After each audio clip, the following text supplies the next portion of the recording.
Putting on my... Well, I'm not going to put it on, I'm just going to put it around my shoulders because I'm cold. Right, well I'm also going to undo this. I'm stripping on camera.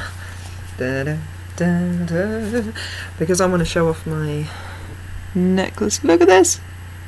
That is Danny Elfman, and he is my favourite composer and singer. And yeah, I was like lucky enough to meet him, albeit briefly, in London in 2014 on the 12th of December, so like literally like just over a week before Christmas. I met him, didn't really get to talk to him, but it was a case of, okay, quick story, I didn't intend to do this has sort of turned into an impromptu vlog. Yeah, well, there was I can hear people. That's like the weirdest double take I've ever done. Like, most people have heard some of Danny Elfman's music, because he does the music tracks for like 98% of all of Tim Burton's films. He's like the composer for that guy. Anyway, there was a concert on in London, which was Danny Elfman's music from the films of Tim Burton. It was literally like a whole concert. It was like full orchestra, and we had like, there was some of Tim Burton's artwork up on this big screen as the orchestra played all these various different pieces, whether it's like main themes and some other bits and pieces from the films as well. And Danny Elfman was there, and he came on right at the end to sing some of his songs from The Nightmare Before Christmas, because he was the singing voice for Jack Skellington. He wasn't he wasn't the thing. No, he wasn't the speaking voice, but he was the singing voice for Jack Skellington. He came on, he sung like he sung Sandy Claus, he sung What's This, he sung Jack's Obsession, Jack's Lament, which is one of my favourites. So that was pretty cool, and as like an extra special treat, he sung Oogie Boogie's song as well, which was cool. And he had the conductor join in as Sandy Claus, which was quite funny. And I'd actually been to see the show before, but I'd been quite ill then, and I wasn't able to stay until the end and like go to the stage door outside and meet him.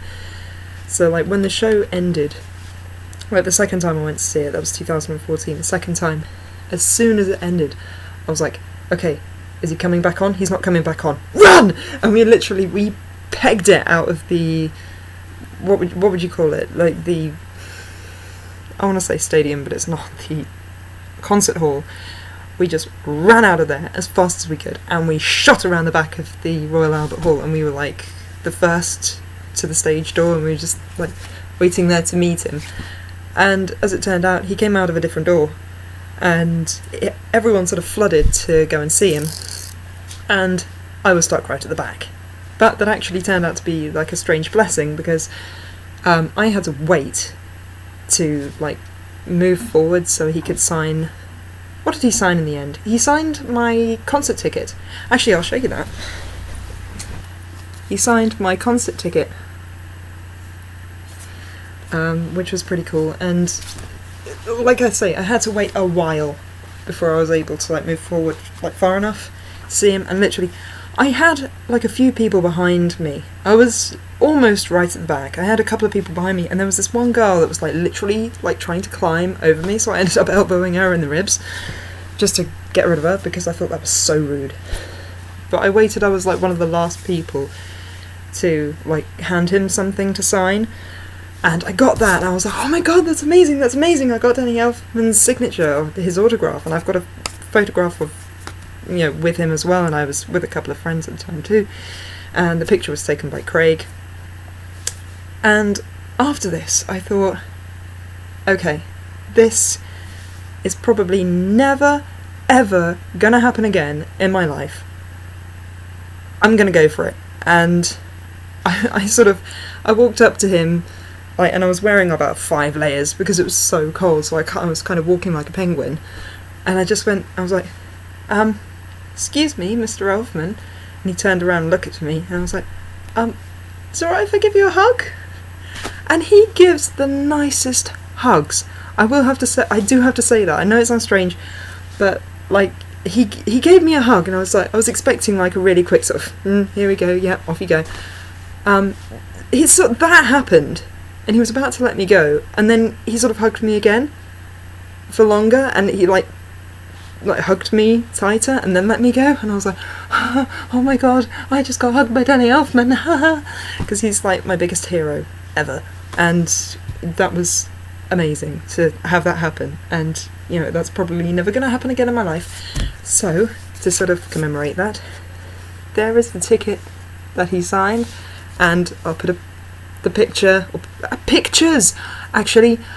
Craig actually managed to snap a picture very quickly, like literally like the aftermath of the hug, not the hug itself, unfortunately, but he did get the sort of moment afterwards, and I look insanely starstruck. It's almost embarrassing, but I have no idea why I decided to tell this story, but it's like my favourite story. I got to meet my hero. That's amazing. So few people can boast that they've met who they idolise and worship. Because like I say, I didn't get to stick around and talk to him because, like, A, he was busy and he had to get away, and this was like really late at night, and B, it was so freezing cold, and he came out in just like his jacket first of all, and I actually figured out that his daughter was there as well, but only afterwards when I was looking through the pictures. I was like, oh my god, that's his daughter. But she came out and she put like this coat around him as well. It was so cold there, so I wouldn't have wanted to keep him out there anyway. But just, yeah, I kind of wish I had the chance, but I wouldn't have kept him out the weather that London had at the time, because it was freezing cold. But no, hopefully my hug said enough, because you know it's like some of his music, because he doesn't just do composing. I mean, he did all the Tim Burton films, but like he had a band in the 80s as well called Oingo Boingo. Strange name, I know, but like some of their songs mean quite a bit to me, and have seen me through some things. So yeah, it that meant a lot to me, and I may have cried, but we won't talk about that.